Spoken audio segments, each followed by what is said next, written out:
Kalau mengenai indikator, sebetulnya Bappenas sudah berusaha memasukkan, tapi itu kita nggak pernah dapat budget untuk upaya pengendalian tembakau.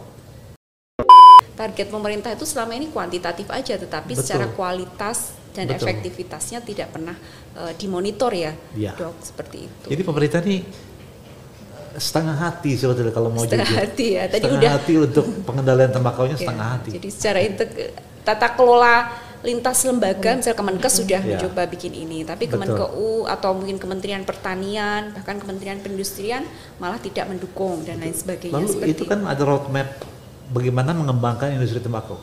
IHT ya, industri tembakau. Karena aneh sekali. Jadi kita mau bikin lagi pabrik tembakau lebih besar lagi. Sudah dibangun sebetulnya. Jadi orang lain senja di sini malah meningkat. Jadi bukan sunset industry lagi dong ya Pak Wahri. Jadi sunrise industry bagi Indonesia untungnya gitu. Paling banyak sudah jualan tembakau, jualan rokok.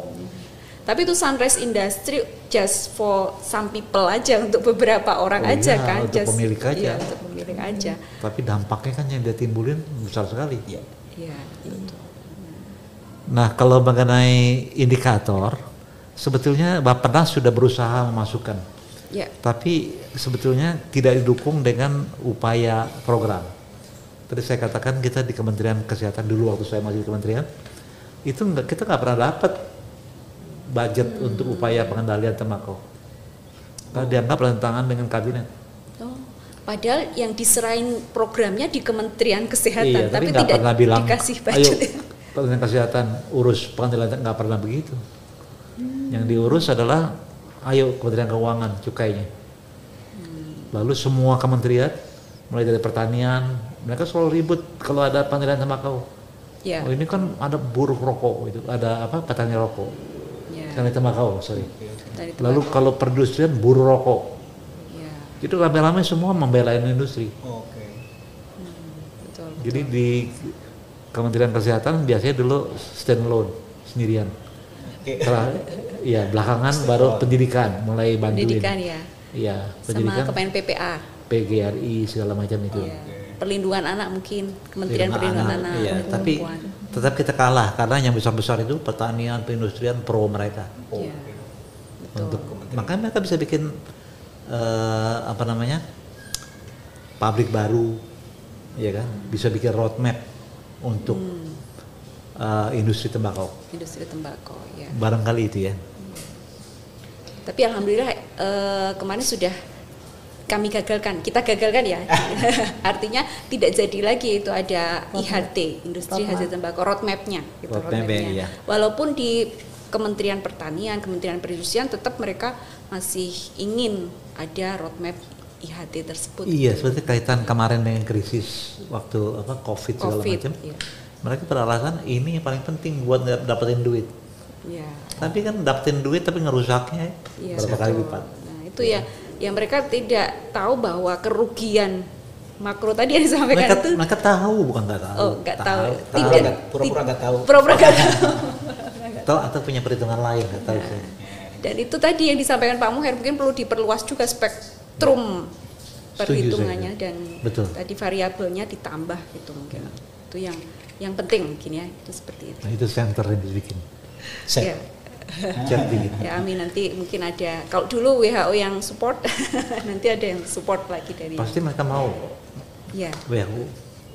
Yang agak susah memperoleh data tentang DAYS itu atau mobilitas itu yang kehilangan tahun produktif menurut saya itu karena saya lihat komponen variabelnya cukup banyak dan bahkan rumusnya pun sendiri nggak cukup satu. Itu saya bisa bantu kan kalau data bisa bantu ya Pak. Bisa bantu. Lalu penyakit kan kita punya semua. Kita punya semua. Kan ada survei kesehatan Indonesia juga. SKI ya. Jadi SKI. Jadi bisa. Jadi kalau chat berminat saya bantuin nanti. Terima kasih Pak. Yuk ngajuin aja, cari aja WHO pasti mau kok, masih kalau ada uangnya masih.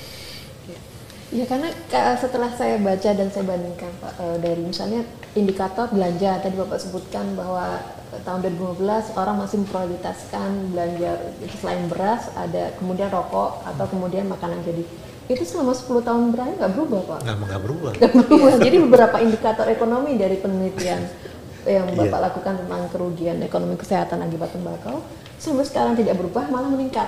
Iya, Ini kan ada faktor adiktif kan. Adiktif ya.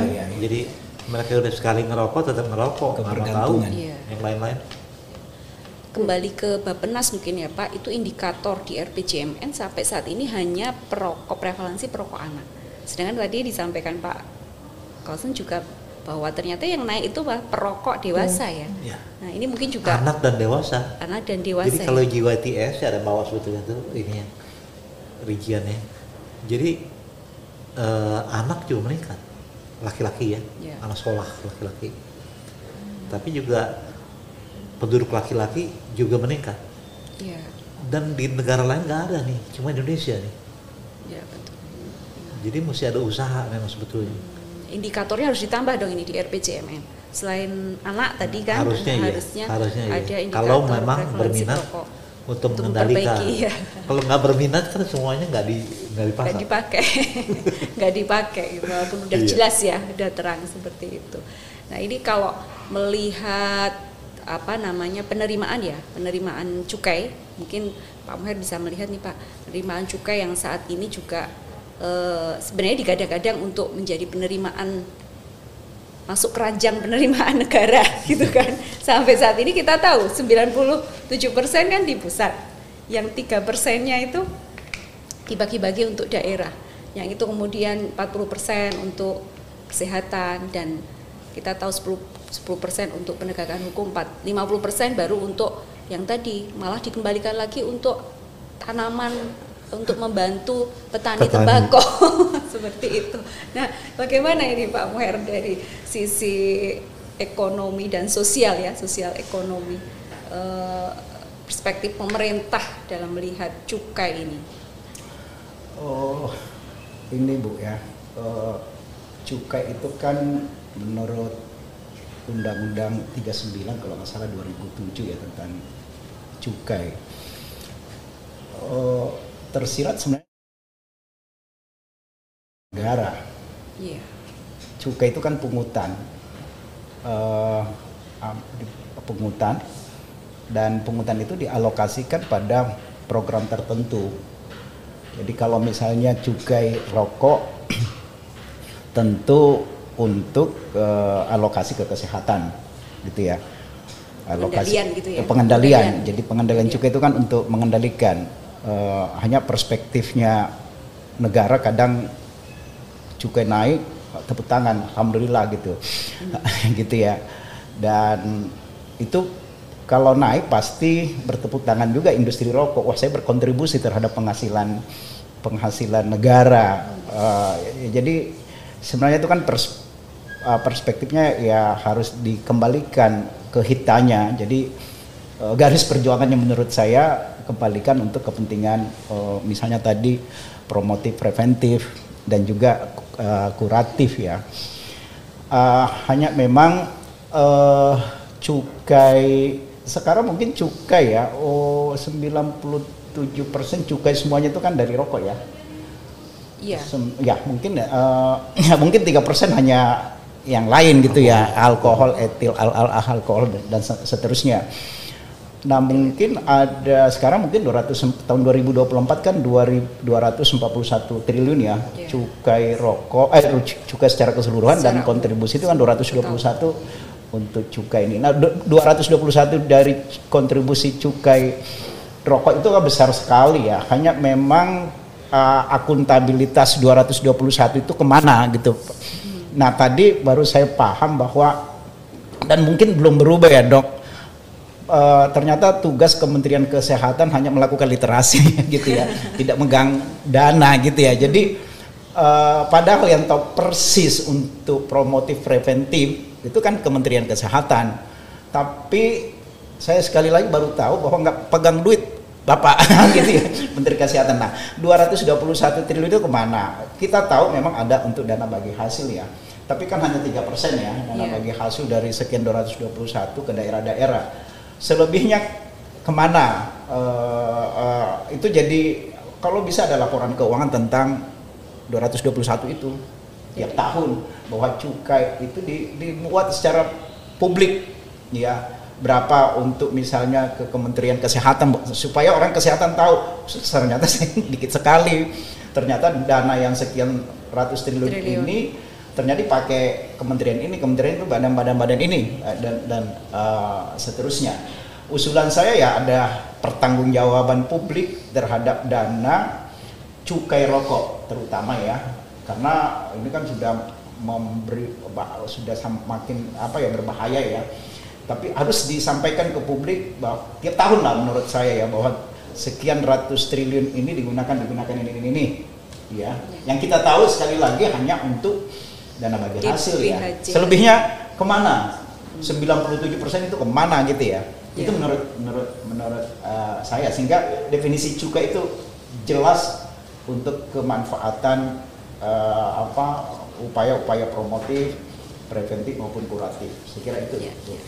Ini bagus banget ini. Jadi kita perlu menanyakan ke Kementerian Keuangan gitu. 97% ini di pusat ini digunakan untuk apa? Nah ini kan kalau kita lihat ya, kita udah rugi dari 500 ya, 500 ini 200 itu kan udah separuhnya sendiri.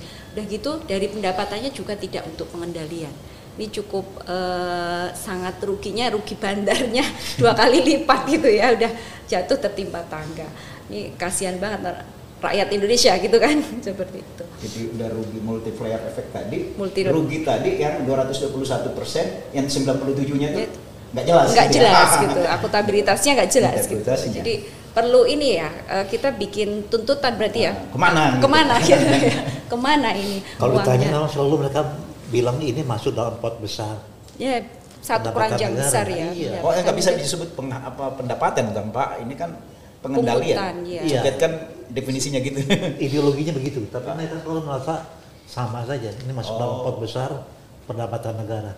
Nah, ketika disebut penghasilan atau pendapatan negara, senang industri rokok. Saya ngasih kontribusi besar. Itu yang selalu mereka propaganda bahwa kita menyumbang 97% pendapatan negara, padahal dari cukai. 97% dari cukai. Dan itu yang bayar sebenarnya konsumen juga kan? Iya, itu tadi yang orang miskin itu. Orang miskin dan sebagainya. Gitu. Tapi mereka kalau kampanye di luar tuh mereka bilang kita nyumbang 97% pendapatan negara. Iya. Iya, itu omong kosong. Karena kan cukai cuma berapa persen? Kan pendapatan negara hampir 3.000 triliun. Iya, kan? betul. Nah, ini yang menurun sih sekarang di 2000 sekarang Pak ya. Semenjak Covid tuh. Menurun. Iya, betul. 2100 kalau nggak salah Pak, semenjak Covid tuh. Dan sering defisit kita ya, sering defisit berapa ratus triliun kalau nggak salah Pak Maher pernah bikin defisit negara, kerugian negara, defisit pendapatan negara. Dari sisi mana? Semuanya penerimaan dan lain sebagainya. Gede. Makin naik ya. Makin naik gitu ya. Nah, ini berarti kan sebenarnya bisa menjadi alternatif kan Pak, cukai ini gitu, menjadi alternatif. Artinya sebenarnya win-win solution. Cukai ini win-win solution dalam artian kalau dinaikkan pendapatan tambah sebetulnya. Tambah dan kan harga naik tentunya. Dari cukai naik pasti harga rokok naik. Tapi pemerintah selalu takut. Ya, takut penerimanya jadi kurang. Ya, penerimaannya turun dan ini rokok ilegal yang selalu menjadi takut shifting seperti. Yes, ini rokok ilegal sebetulnya kita nggak separah negara lain di Asia Tenggara sebetulnya, karena kita kan rokok kretek umumnya. Orang lain pada nggak bikin. Ya kan, itu tetap ada memang.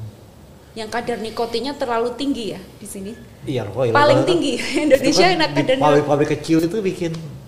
Termasuk bikin dari puntung rokok, dari apa? Diolah lagi. Itu nikotinnya tinggi di Indonesia paling tinggi. Dan ini gimana ya Dok, BPOM tidak ini ya, nikotinnya paling sebagian tinggi. Kan ilegal. Ilegal. Yang konven juga nikotinnya masih tinggi loh. Yang mana? Yang konvensional yang kretek, legal juga masih tinggi dibandingkan negara lain. Kalau dibanding dengan rokok putih, memang dari dulu lebih tinggi dibanding rokok putih. Ya, itu kan sangat merusak kesehatan sekali. Betul. Istilahnya itu sudah menabrak rambu-rambu WHO. Betul. Kan tidak sesuai dengan. Makanya mereka alasan udah pakai filter gitu loh. Pakai filter jadi aman. Jadi belum tentu. Dulunya kan. Saya tertarik gini ya, sudah cukup banyak regulasi ya saya apresiasi undang-undang kesehatan, kemudian turunannya Perpres atau apa ya? PP 28 sekali, 28 termasuk yang 2024. dokter sebut tadi, kan itu cakep itu sebenarnya, berapa meter, 100 meter dari sekarang 500 ya, sekolah, 500 kemudian meter. penjualan ketengan juga udah diatur, Iya. tapi kan nggak jalan, banyak regulasi, KTR, kemudian kabupaten kota udah mungkin sudah udah puluhan kali ya, Ratusan Pak. Ratusan. tapi kan target kuantitatif.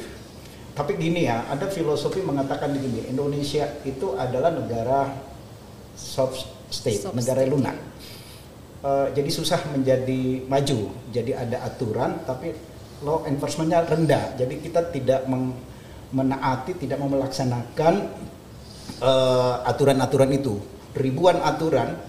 Malah ada filosof dari Italia, saya lupa namanya, semakin banyak aturan semakin gampang dicari celah untuk dilanggar gitulah. Nah, karena negara kita mentalnya rapuh atau soft state, negara lunak, maka dengan mudah mempreteli aturan-aturan itu. Beda kalau negara hard state, negara-negara maju itu negara yang lunak. Ini karena kata Gunnar Myrdal, negara hard state itu kalau ada aturan itu ditaati semuanya, ya.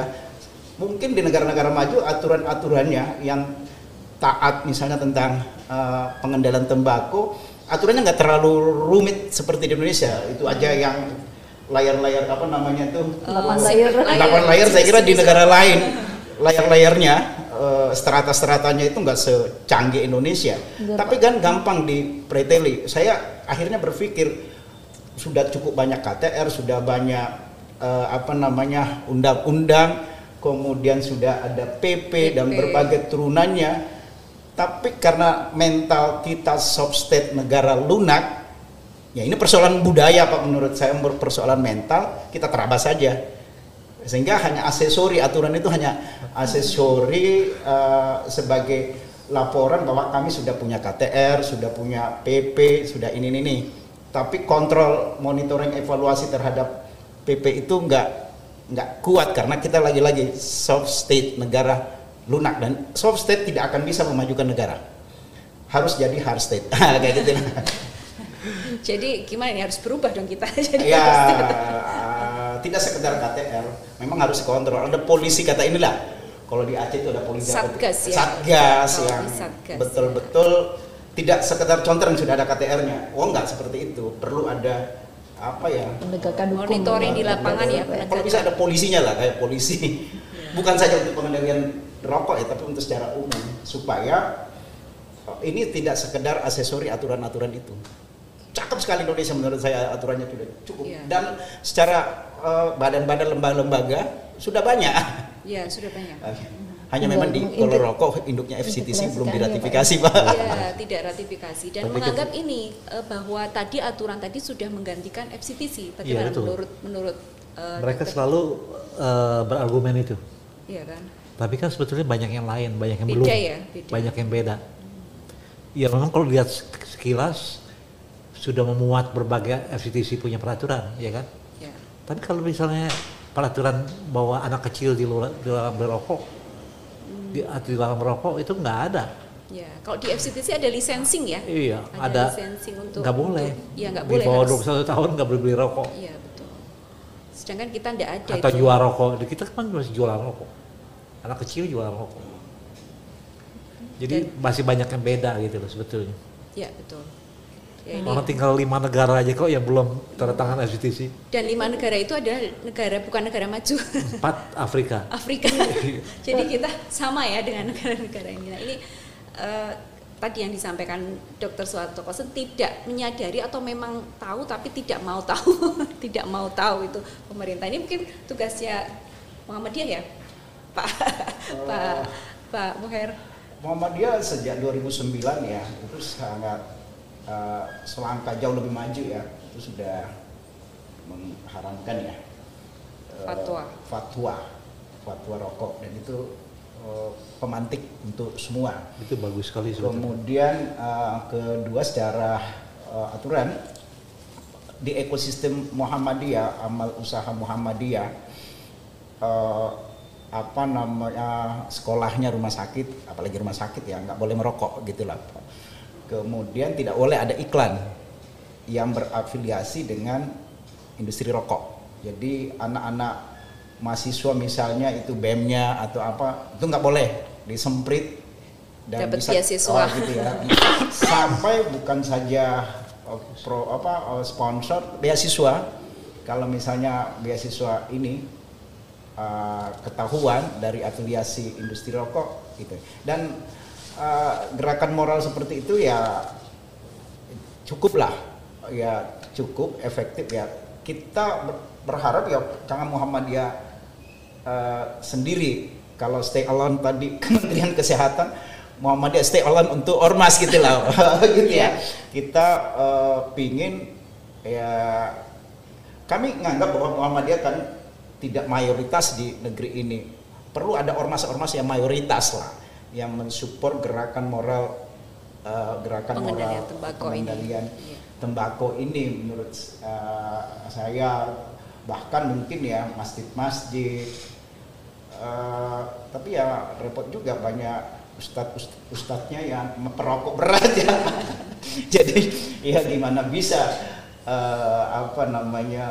menyampaikan promosi pengendalian tembakau kalau ini, mohon maaf ini ya fakta-fakta di lapangan, ulama-ulama juga perokok gitulah. Jadi padahal itu pion terdepan untuk literasi pengendalian tembakau, terutama rokok ini adalah ulama, karena dia langsung bersentuhan dengan umat gitu ya, pion terdepan. Nah kalau pion terdepannya ini bermasalah dengan pengendalian tembakau, susah juga gitu ya.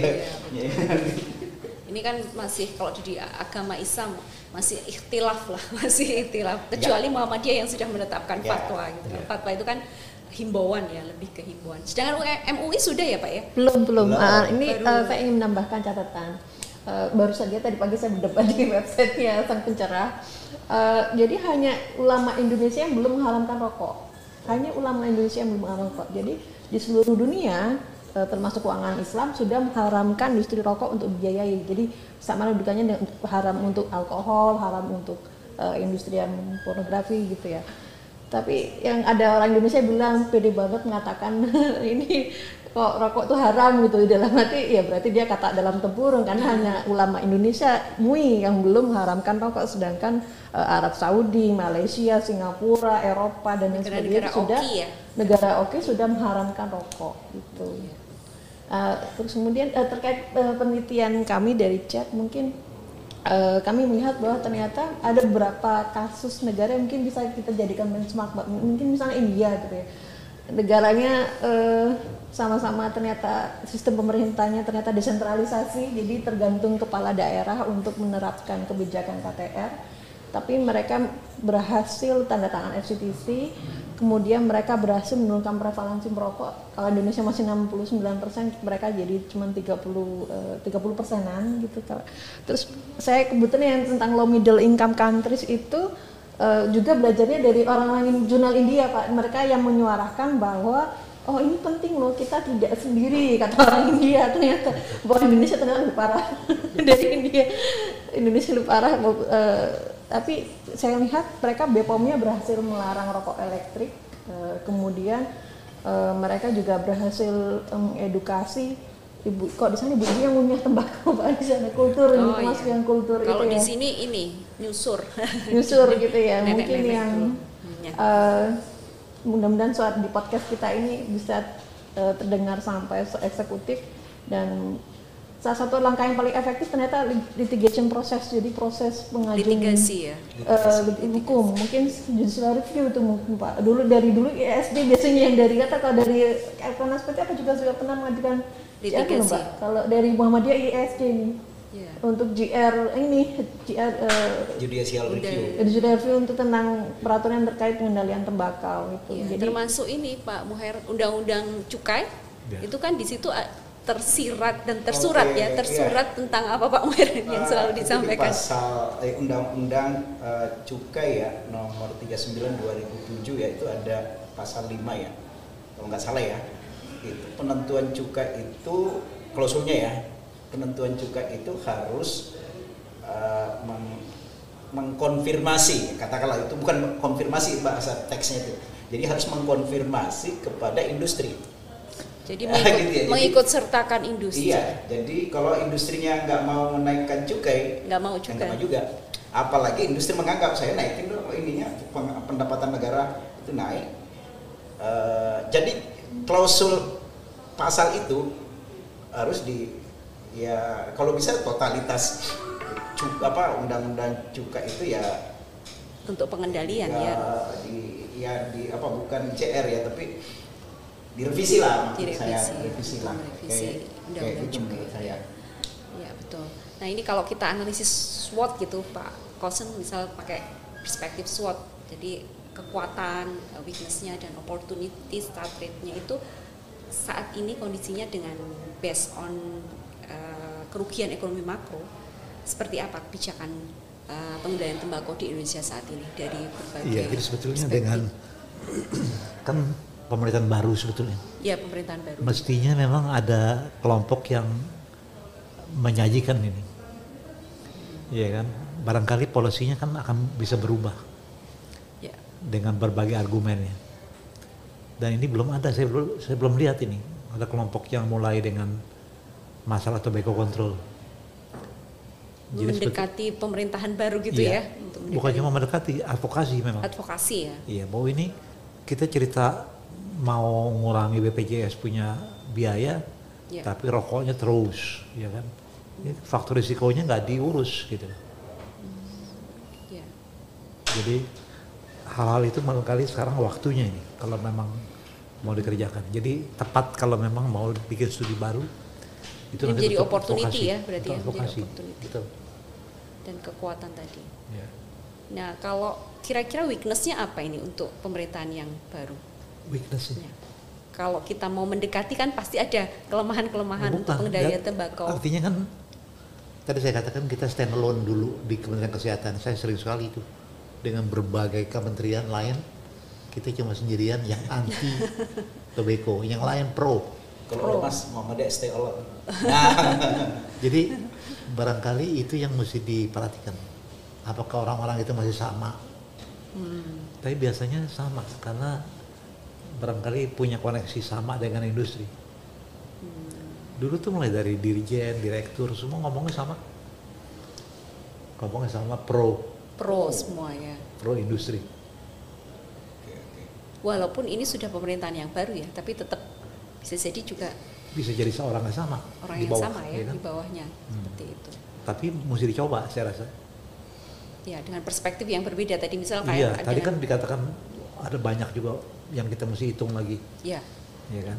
Seperti Tapi yang jelas kan kaitan dengan penyakit udah jelas. Gitu. ya. Lalu bahwa kenyataan bahwa kita yang tertinggi di dunia prevalensi perokok laki-laki itu udah jelas, fakta itu, Ya. nggak bisa disangkal lagi. Lalu tadi yang cukai rokok itu nggak ada artinya kalau dibanding kerugian, Ya. Ya. itu yang mesti kita kemukakan lagi. Ya, itu benar-benar cukai penerimaan jelas, kerugiannya juga udah sangat jelas gitu, tapi Betul. mereka nggak Ada mau. hard data jadi kita untuk argumen. Ya, untuk bisa apple to apple data, apple to apple data. Kalau enggak Seperti- mereka merasa di atas angin terus, industrinya di atas angin terus, ya kan? Ya, industri di atas angin terus. Dan memang surganya industri di sini. Tapi kami cukup heran ya, Dok, ketika industri itu mengekspor produk-produknya ke luar negeri, mereka mengikuti aturan yang ada di luar negeri itu. Contohnya, misal produk-produk atau rokok-rokok yang diekspor ke Timur Leste. Itu kan dekat sekali dengan Indonesia. Iya. Yang di Timur Leste kita tahu di sana itu PHW-nya 90%. Iya. Di sini kita kan baru 40%, mau dinaikkan menjadi 50% gitu. Itu mereka ya patuh juga dengan Kalau nggak bisa jualan, Kalau nggak bisa, Iya kan? artinya berarti sebenarnya kan pemerintah bisa saja ya bisa sebetulnya, iya, menekan untuk Jadi- industri patuh. betul. Nah, ini intervensi industri berarti. Ya. Intervensi industri rokok ke pemerintah yang perlu kita Interference kita bilang, interferensi. interferensi dari industri ke pemerintah. Interferensi. Itu yang kita mesti putusin. Kita putusin ya. Pemerintah dan legislatif mungkin ya, Dok. Semua ya. Legislatif ya, betul itu. Legislatif karena yang Betul. membuat undang-undang kan legislatif Betul. seperti itu secara politik. Jadi udah tahu, sebetulnya udah tahu semua kerugiannya, keburukannya. Cuma nggak ada yang berani maju. Mereka tetap jaya ya kan, Iya. industrinya. Karena ya kata apa di politik itu bahwa ini adalah menjadi ATM-nya pemerintah. Nah, ATM-nya pemerintah seperti apa itu? Jadi apakah kita harus men-switch nih Pak Muher untuk menunjukkan pemerintah ada ATM yang lain gitu, ada ATM yang lain yang tidak harus dengan yang Apalagi kalau dekat-dekat pemilu, udah nggak bisa ngomong sudah. Iya betul. Jadi memang apa ya, split policy. Jadi kalau ada split personality, kalau ini kebijakannya split. Jadi mau buka dua. Di sisi lain tadi ya Kementerian Perindustrian, Perdagangan, dan sesekali Kementerian Keuangan itu pada posisi kiri, nggak usah sebut kanan, kiri gitulah ya. Artinya ya yang pro industri, karena merasa industri ini yang punya kontribusi besar, apalagi kontribusi ke politik gitu ya. Saya terus terang ya, ada beberapa kali diskusi, nggak usah sebut yang nggak bagus, berinteraksi dengan satu industri besar di Indonesia. Saya tanya ke orangnya, dan itu petinggi lah, wah besar sekali kontribusinya menjelang bukan saja pilpres tetapi juga pilkada gitu ya. Jadi memang ini masalah di beberapa daerah industri, sebutlah kalau ini kayak misalnya Kudus, kemudian Kediri, itu susah, itu daerah yang memang kota kretek gitu, kota rokok lah kayak gitu kan, dan seterusnya. Artinya kontribusi besar mereka itu yang membuat dia petantang-petenteng. Saya ngasih duit kok negara. Sehingga kementerian yang saya sebut tadi, yang posisi kiri tadi itu ya susah akan diajak masuk ke pengendalian tembakau. Nah menurut saya kurang tahu ini ya, Satgas Pengendalian Tembakau ini mungkin perlu diredefinisi, definisi ulang, lintas tidak sekedar teman-teman civil society, tetapi juga negara, tidak sekedar kementerian yang stay home tadi gitu ya, tetapi juga kementerian lain, dan itu memang harus di-SK-kan oleh negara gitu ya, supaya efektif itu undang-undang, PP, KTR dan seterusnya. Kalau itu dilakukan kan bisa termonitoring, evaluasi ke bawah. Saya kira itu Satgas harus di Satgas Pengendalian Tembakau ya, yang tidak ada civil society ya. Tidak civil society. Kalau Komnas PT kan Itu civil society, murni civil society. Jadi memang betul-betul dari negara ya, dan kadang didanai oleh negara. Kalau Komnas atau civil society hanya TRIA. Iya. TRIA. Dan kadang juga nggak punya mahasiswa untuk demo gitu ya, jadi ya kita hanya suara moral gitu ya. Tapi kalau ini kan agak yang biasa kekuatan pressure ini biasanya dari kalangan muda ya, mahasiswa gitulah ya, itu juga mahasiswa nggak akan mau jadi isukan itu gitu. Paling civil society hanya himbauan moral. Tapi kalau negara yang meng-SK-kan, kalau misalnya negara punya political will terhadap pengendalian tembakau dan lintas kementerian dan ormas juga masuk, civil society yang maksud, saya kira lebih efektif menurut saya. Ya. Seperti di Thailand mungkin ya, Dok. Iya, Thailand pemerintahnya ikut ya. Ya, kuat itu. Kuat kan, mereka punya itu. Kalau health hub gitu berarti bukan di bawah Kementerian Kesehatan kan, atau di bawah health hub, jadi kayak seperti badan ya. High-tech ya. High-tech dulu kan dibentuk oleh satu dokter private tadinya, tapi lama-lama pemerintah bantu ya. Jadi gerakan nasional gitu. Gerakan nasional. Itu yang mesti kerjakan seperti itu sebetulnya. Iya.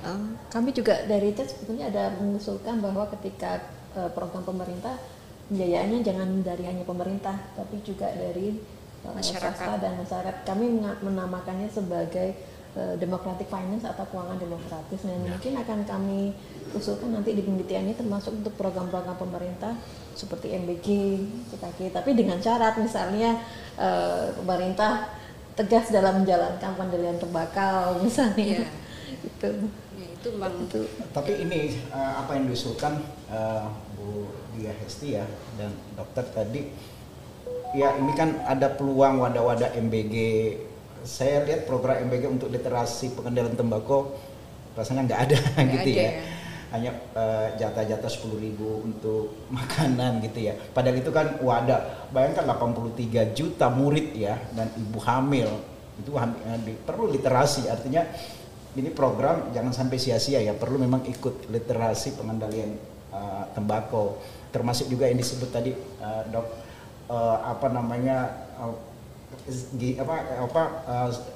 yang itu cek gratis itu. Kesehatan gratis. Iya, itu cakep. Jadi kita sekali. jadi komplement ya. Saya kan sudah lewat tanggal lahir saya ya, jadi pernah gitu ya. Hanya dicek selesai. Perlu kan ada literasi, perlu komunikasi ini. Jadi sekedar ngecek selesai, ini hasilnya penyakitnya, tapi informasi apa semua tentang kesehatan tidak ada. Nggak ada gitu ya. Karena ngejar target. Ya. Termasuk tadi misalnya tentang lumbung Pangan. gitu ya. Banyak sekali wadah-wadah yang top down maksud saya. Ini kan program top down, penting kita ikut serta di dalam ini. Karena itu tadi harus keras dan saya lihat Pak Prabowo agak sedikit maksakan ya. Ya. Ya soal maksakan. Dan sangat optimis sekali. Kita ikut di situ. Optimis sekali. Oke, saya kira itu. Ya, optimis tapi tidak tahu weakness-nya bahwa ternyata di pengendalian tembakau juga harus diperbaiki gitu kan. Iya, jadi itu mesti ada input. Harus ada input ke beliau, ya, ya, dokter ya. Nah ini cukup bagus ya kalau kita bisa menginput atau menjadi komplement dari program-program PHJT itu. Betul. Seperti itu. Mungkin Karena ada. Iya, selama ini kan kalau orang mengenai tobacco control, orang agak relaktan ya untuk Iya bicara betul, itu. betul. Mereka karena udah menjauh. Pasti gagal itu. Support nggak ada. Ini tantangan kita ya, tantangan atau kelemahan? Jadi tantangan ya. Iya. Kalau menurut dokter gimana ini cara kita? Sebetulnya dengan environment baru, mestinya kita coba lagi. Ya karena berbeda ya environment-nya. Ya, karena kita nggak bisa nyerah gitu saja. Oke. Ini jihad menurut saya. Ya, betul, itu betul. Jihad itu kan upaya sungguh-sungguh. Itu penting. Jadi jangan kendor, gaspol. Gitu ya. Gaskan. Gitu.